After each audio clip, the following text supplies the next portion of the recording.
And this is also why we say, your budget matters, but it's how you strategically allocate the funds. Where you spend matters. Yes. Because that's how you get the return out of your design. Mm-hmm. Yeah, so true. Yeah, because if you have $50,000, that's still $50,000. You can do a lot with $50,000. You may not be able to do everything you want to do with that, but it's not an end all be all. It's like, okay, well, that's your budget. Let's prioritize and help you allocate that strategically so that you can actually achieve at least a portion of the goal that you might have for your property.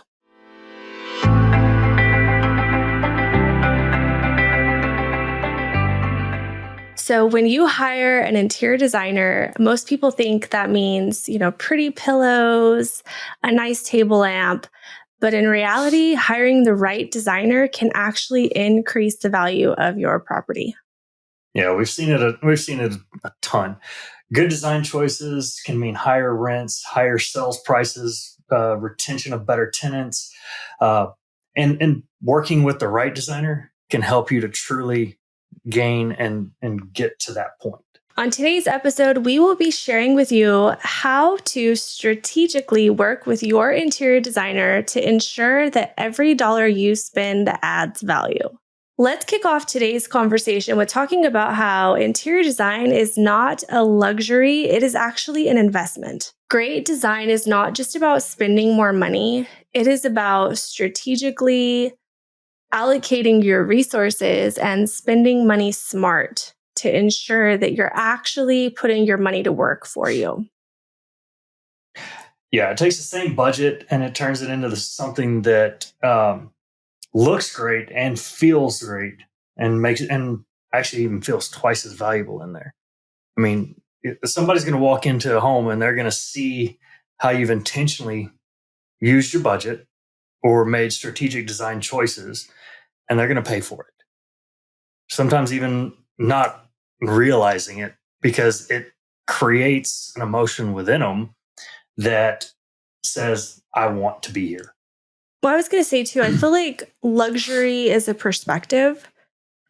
Interior design is often perceived as, this upper echelon of people that it serves, but you can actually get a strategic design for your property at a variety of price points. It doesn't have to, just because your budget doesn't feel big doesn't mean you have a DIY budget. You can actually still partner with professionals to help bring your vision to life too. Mm-hmm. And therefore, advance your property. Or advance probably isn't the right word, but elevate your property. Yeah, elevate it. We serve clients on different spectrums also. So what's a story example? That's what Bella asked. It's less about having a big budget and more about having a realistic budget for the goals and like what you actually want to achieve with your property. It's not just a black and white dollar amount. There might be certain people who maybe only work at certain price points, but there's always somebody that will serve within that realm. For us personally, it's more of a, what do you want to achieve when we're dealing with clients? And then is that realistic? And being very transparent up front, because sometimes people just don't know what is this going to cost, or they have a budget in their mind and there's sort of a disconnect of application and the reality that like what things truly cost. But we have worked with clients who spend, way up into the 6 figures, 7 figures even, and then some that are barely tapping on that 6-figure budget. So it just depends on what you're trying to accomplish and helping you, not just for our clients personally, but you, our listener, come to a conclusion or at least have some direction of, is that actually enough money to do what I want to do? And this is also why we say, Well, your budget matters, but it's how you strategically allocate the funds. Where you spend matters. Yes. Because that's how you get the return out of your design. Mm-hmm. Yeah, so true. Yeah, because if you have $50,000, that's still $50,000. You can do a lot with $50,000. You may not be able to do everything you want to do with that, but it's not an end all be all. It's like, okay, well, that's your budget. Let's prioritize and help you allocate that strategically so that you can actually achieve at least a portion of the goal that you might have for your property. You think about one of the kind of the ranch house project, and that was one of the, I don't want to say small budgets. It was a smaller than some clients have, but it's a relatively moderate sized house, and there were just certain pains within the house that needed to be addressed. Like the kids are getting a little bit bigger. This room's not working very well for us. The floors had just a concrete stain, and just they didn't like it. It's really amazing. Just a few other, really real main issues. It was like they wanted to know, how can we take this budget that we have and maximize what we can do to make this house truly something amazing. And like you said, it's not necessarily about the dollar figure amount, but it is how we spend the money and how we allocate funds within the project and what's going on to elevate the space and complete it and figure out for them. Yeah. And this client specifically had gotten some bids on a couple things individually prior, and they were really high, and it sort of discouraged them on thinking like, oh my gosh, we just have to continue to live in this situation, totally unhappy with our, house, the way it sits. And one thing that we bring to the table is that strategy. We have connections. We have, just knowledge on how to pivot and be able to achieve certain things that they want that may not be accessible to them without having these industry partnerships and relationships that add tremendous value. Like specifically windows in this house. Yeah. Could have been, I wouldn't say double, but let's say, 25% more money had they gone out by themselves and not really knowing how to. Because they didn't know, wouldn't know certain questions, manufacturers or different things to look for, optionalities that you can easily get led down one path versus, hey, which is part of how you get that benefit when working with a designer. Your designer should have access to people, product, and a whole knowledge base that immediately adds value to your project that you wouldn't have otherwise, unless you, somehow spend hours and hours of trying to learn that industry. I don't know if that is a good example, Vella. I go down. Part of the concern for these clients was the pain points seemed way bigger in their mind than they were in actuality.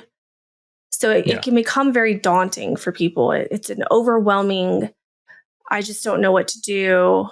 Everything seems like a problem. And, having a fresh set of eyes and experience to come in and say, it's actually not quite as bad as you think. We know how to mitigate some of these. We can put paint in here, and we can, update, this specific room for a different function, move this wall a little bit. And they had a relatively realistic budget to begin with. It was just shy of like $80,000. If they did not have us involved, they might have been able to achieve most of what they wanted if they already had a plan and they knew what they were doing. So you always have to understand you are going to pay extra for the expertise of an interior designer, but they have experience. It's going to save you money in the long run It might feel like you're paying more upfront, but ultimately you're still going to capture that return because the strategy they're going to bring, the experience that they have, and the connections. Yeah, the connections.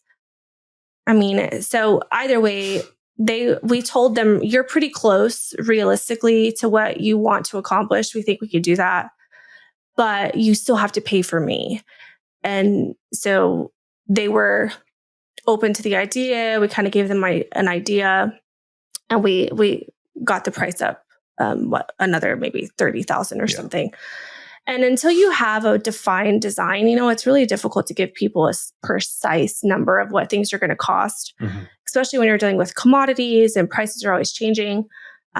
But we have enough experience to be like, this is realistic, this isn't realistic, and help them navigate that process throughout and really identify like, yeah, it feels dark in here, but once we update your windows and we give you fresh paint and we change out your flooring, like that problem is eliminated. Yeah. So we can do that with this allocation. And then we focus on, okay, what are your functionality pain points, your lifestyle pain points? Like these clients, like you mentioned, had a growing, maturing family, just different seasons of life. And yeah, like when these clients came to us, they were about $80,000 on their budget.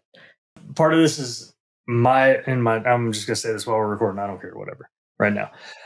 My desire is that if our clients are listening, they may figure out that we're talking about them, but I don't want too many specific details where it's like, oh, they're definitely, I agree, 100% talking about me right now, Well, and I think where people like in real life feel that disappointment is when they start going out to get budgets on or get bids on their own.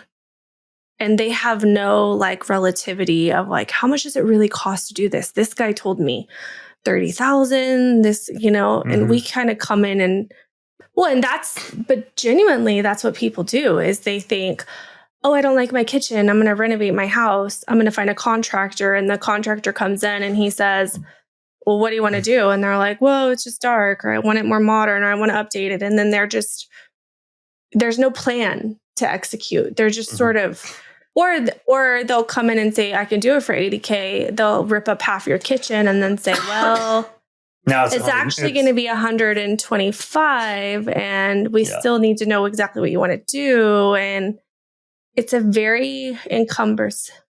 We had a client that came to us and their budget, I would say, it's not that it was too low, but they had no conception of how much things were really going to cost.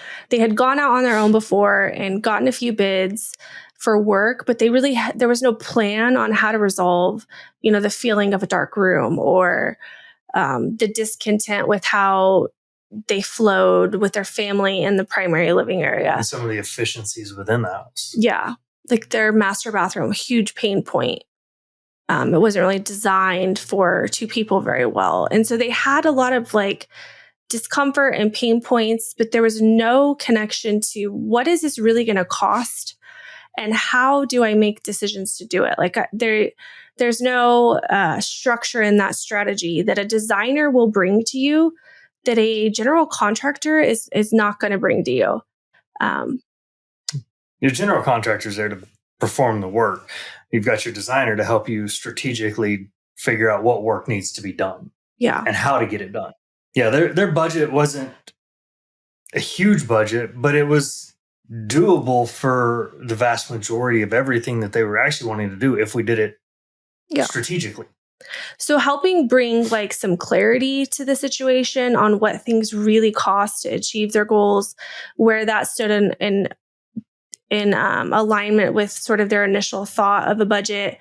And then we helped them realize like, look, we can actually do all of this for about 30,000 more. We can come in and provide that strategy and then help execute to solve your pain points. Do you want to bring up they had already done the shower. Yeah. And it was problematic. And so they were sort of stunned. Yeah. with this particular client, they'd already had some work done in the past. And by not knowing, as we've talked about in the past, having the right contractor do the work, or, knowing how to find the right contractor for certain jobs, they had gotten this bathroom redone and it worked. It was good for the most part, but there were still issues with it, and some work kind of needed to be redone. Right. And that's where, having us come in, knowing we've got certain contractors that we know, we trust. We also know where to go get certain materials, and have people that we can work with to say, this is what the client wants. These are the goals. And this is kind of the budget we see within their budget of what we can do that for. Like, helped us to get the proper materials and the labor to get it done. And it might seem more expensive up front. I mean, we've had clients that sort of panic, like, oh my gosh, how much is this going to cost me? How much more, to be able to define the value of what we bring, all of the existing relationships, access to different products that you're not going to get apart from being within an industry. And that's something we're going to get into later. Yeah. And there's a lot of value add. And that is how you're going to get that return on partnering with somebody who is a professional, who already knows the space, who can take away some of those headaches that come along with construction that people don't foresee. Just making sure you have the right people in place. Which is a beautiful segue into our next talking point with how do you actually choose the right interior designer for your project? Because it's not a one size fits all. There are designers who specialize in different things. And so really depending on what you are looking for is going to help determine, how to go through that selection process and find the right designer for you. Some of the best, I guess, when you're looking for a designer, is you're not choosing somebody who just wants to say, well, what do you like? Because that's a broad term. But they need to be specific. Yeah, and helping to define that. They need to be able to walk you through a process. Like, what do you like? Because that's going to help determine some of the styles. But it's also, what are you wanting out of the space? Like, what performance, what is your goal in this area? Yeah. What's your lifestyle? What are you looking to accomplish, really? And even if you don't know, like, how do you use the space today? How would you like to use the space? Like, it seems so basic, but it's not always a natural thought process. So it really can kind of challenge the way you think about something, and that can help refine the process. I mean, like I said, not all designers are the same. They don't all serve in the same capacity, and their experience isn't all in the same capacity. Some might have a tremendous amount of construction experience, and some may have none at all. So if you're going to do a renovation project, you need to make sure your designer knows construction, knows how to work with tradespeople, and has a level of experience in that regard. And there are some designers who focus primarily on finished goods or the aesthetic of the interior after construction takes place. And some that, maybe only focus on kitchen design or bathroom design or lighting design. I mean, it gets pretty vast. It totally does. And that may not actually give anyone clarity, though, on like how to actually find somebody. Well, I think it does, because you can ask them for, show me work that you've done. Let me see before and afters, case study, a case study, or, tell me about the projects. Does it align with what I kind of think I want to do? Or, because if I'm wanting to remodel the entire house, but I'm talking to somebody that focuses on a kitchen, okay, you might be great for the kitchen, but what about the rest of the place? What about my bathroom? Because that's a problem. I mean, you can also look at, industries. So there's all sorts of different design organizations, and usually designers are associated with that. And I mean, I know I am. But I don't know if that helps either. I know that I've had people and continue to have people reach out to me after they've already started a project and they realize, oh my gosh, this is so overwhelming. I don't know what to do. I already have a team of people, but no one's helping me like pick out my final finishes or, make these certain decisions. And I'm so overwhelmed. Can you help me? Guide me through certain aspects of this process? Yeah. And that is not the ideal time for an interior designer to get involved in your project.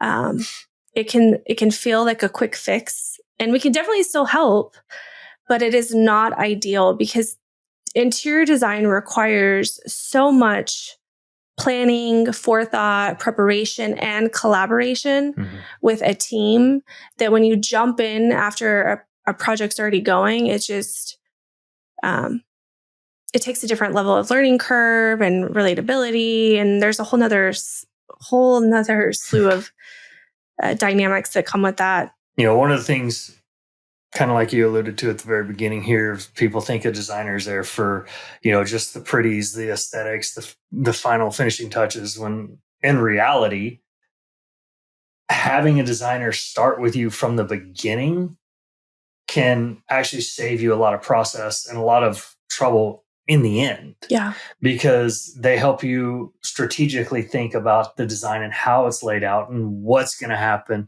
and how those finishes come into play later on. But they think about that at the very beginning.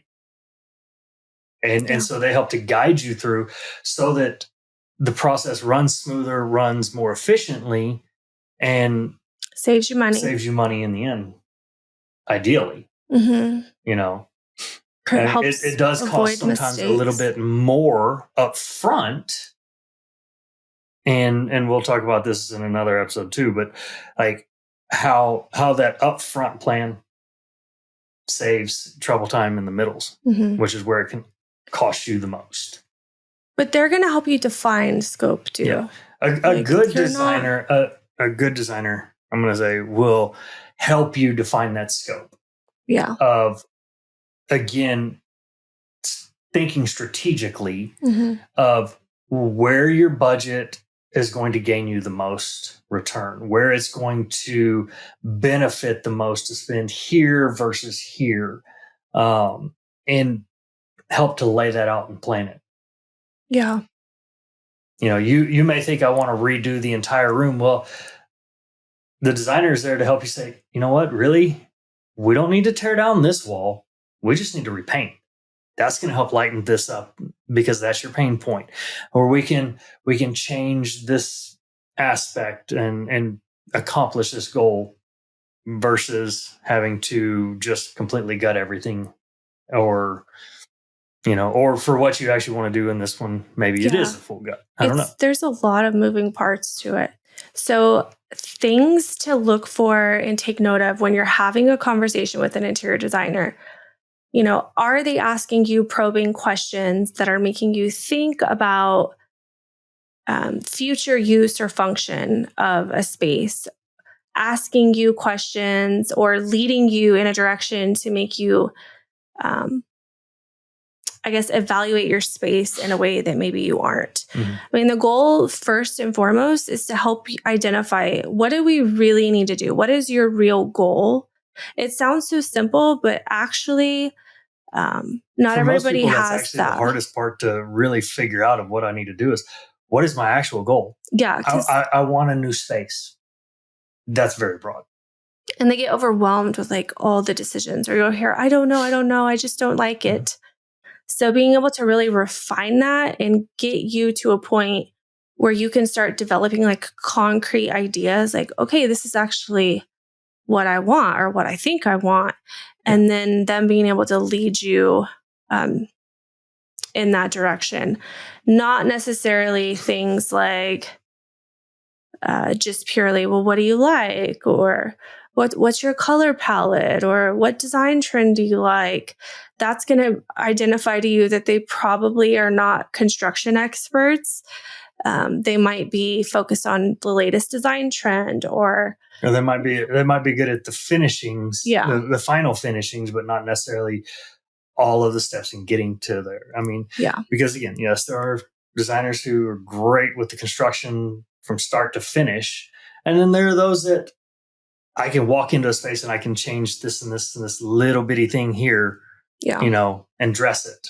All right. So in short, if the conversation you're having with that designer is probing you to think deeper and leading you down the path of what is the actual ultimate goal, not just, well, I want a new space, but what am I wanting to do? How am I using the space? What do I want to use the space for? What do, get deeper, get, a lot, into the weeds of it, I guess. Mhm. And how we want to function, then that's somebody that can probably truly lead and help you accomplish the goal of what you actually want, and not just, well, I don't know. Yeah, design is a very personal business. I mean, you got to get personal up front.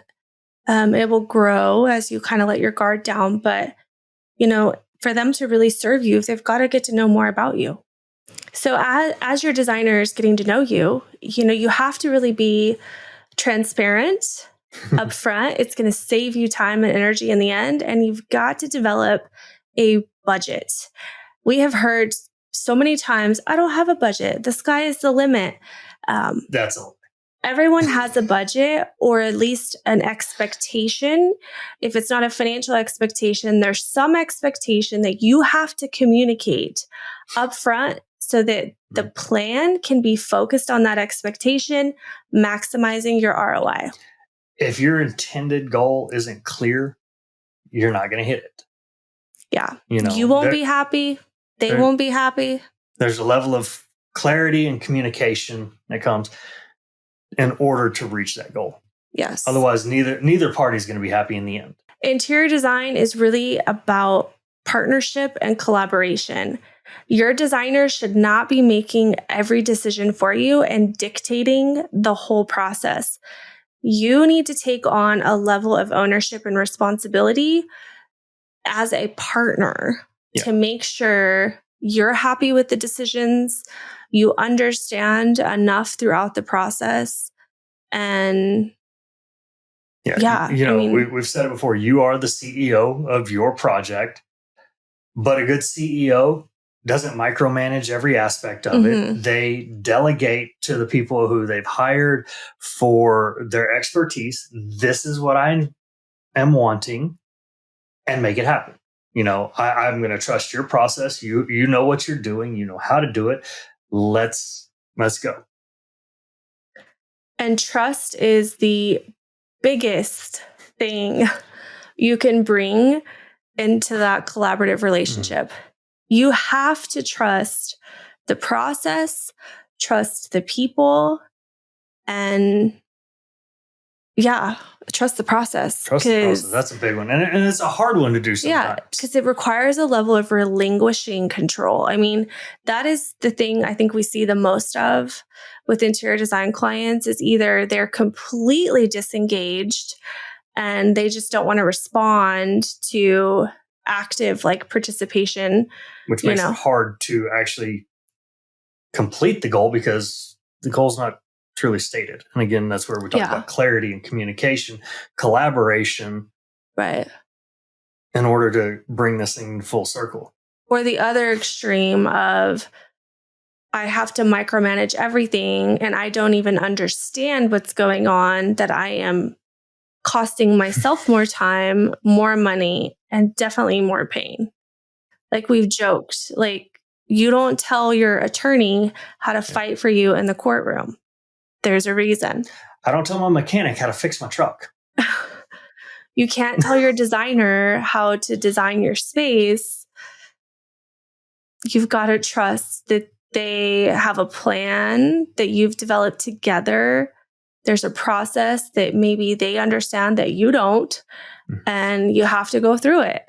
you can't control what they do or how they do it, but you can give them clear, concise, like goals and goals for the project to accomplish. Yeah, like that initial expectation. For a lot of people, it is like, what is the financial budget? But you have to communicate. What is that expectation that everything will be based upon? Because that becomes the priority that's going to move the needle for every decision that you make. Yeah. I mean, we've seen it on social media. Oh, my budget's the sky's limit. That's not true. No, nobody says, oh, really, cost doesn't matter. That's a lie, and that's a farce that makes people really intimidated when they're trying to do this job. But everybody has a budget, and it's okay. Just state your budget, and a good designer is going to tell you for everything you want to complete, that budget is realistic, or that might be a little bit light, and we might have to trim that back if that's your actual budget. But you've started the process, and you have an idea of what you want to put into it financially. Yeah. And you've got to be able to communicate that and say, I'm thinking in this range, and I'm thinking this number, it could go up to here, or this is the budget. You have an idea, and you've got to communicate that so that the project can be the most successful that it can, and your designer is able to plan within those strategic guidelines. And I say strategic guidelines, not handcuffs. We've seen it several times, starting out, it's like, well, what is your budget? Well, I don't have a budget. Yeah, you do. Or even misalignment with the couple. Maybe your partner does. Yeah. That's probably the biggest pain point initially, is that the team, whoever that is, usually the couple, is not always on the same page to start. And that can slow down that goal defining process of, you've got to be a unit first before anybody can come in and really add value. Because somebody's always going to be uncomfortable enough that it's going to create friction. And that makes it very difficult as a designer to serve you as a one unit when your goals are not the same, or you haven't even defined your goals together yet to be able to include the third party into that equation. I was going to say here too, and we have worked with clients in the past, and it's, oh, I don't really have a budget, or, they want to say, I don't have a budget. Well, there gets a point where usually there's one, it's like, we're starting to spend a little more than I wanted. And, as we've talked about in the past, usually that's the husband. Like, the wife wants, I want to make it feel this way. I want everything beautiful. And the husband's like, wait, at some point, I need to really see the value in what I'm paying for here. And sometimes it's the wife. Sometimes it is the wife. And we've had those clients too. And, But when that does happen, I mean, it almost always slows the project down, and in the end costs more money, because we're usually shifting the design to accommodate their shifting narrative or their shifting goals, which requires more design time, more or shifting of resources, which then, this contractor or group of people we had scheduled to work on the project, I've got to shift them around now to go to this other project, because we've had to pause, pump the brakes on this right now so that we can kind of regroup, refigure. And then it's like, wait, when can I get them back? Well, now I'm waiting. And it may not always be a financial extra cost, but it's a timing extra cost. It's a headache extra cost. Sometimes it is a financial, because now I've got to try and squeeze them in and squeeze it back up to. Well, it definitely usually always leads to some level of disappointment. It usually does. Yeah. Yeah. They do. Versus our clients that are more in alignment to begin with, and there's more clarity from the get-go, the project's way smoother. We don't have to redesign as much. It definitely stays on schedule from a timing standpoint a lot better. Just overall. And in the end, the client's overall more happy. Yeah. Because it was less stressful. It was less stressful. I mean, that is, as we do design jobs, that is a lot of our job, is to take that stress off, help to mitigate, help to plan, help to foresee, and strategically place, the resources where they need to be to accomplish what the client wants, but minimize the headache that they have to deal with in it. So much logistics goes into design and execution of any construction, which is why you got to relinquish that control, because you don't have the experience to manage the project logistics, I promise you. And that's part of the return you're going to get. You don't want to deal with that on top of everything else as a client you're already dealing with on a day-to-day basis. That added stress stresses you even more, versus that's what we do. Exactly. That does not mean that you have to have all the answers to everything, especially up front, but you have to be authentic and you've got to communicate. I mean, I tell my clients regularly, like, I want you to be yourself, even when they have a panic moment or they, freak out about something that they don't understand. Like, you've got to give space as a designer for them to have that reaction, and then be able to rein it back in of like, hey, we're still focused on this project. That cannot be what is ruling our schedule. Yeah, the clarity in the end result of this is what I'm looking for, not necessarily the clarity of how every step gets there. Right. That is what your designer needs. That is what we want to deal which to goes work back with, to that which trust. Goes back to that trust of this is a process. You have to trust your process. You have to trust the process of the designer and the construction crews, and that's what you're hiring them for. Again, I don't tell my mechanic how to fix my truck. I don't tell my lawyer how to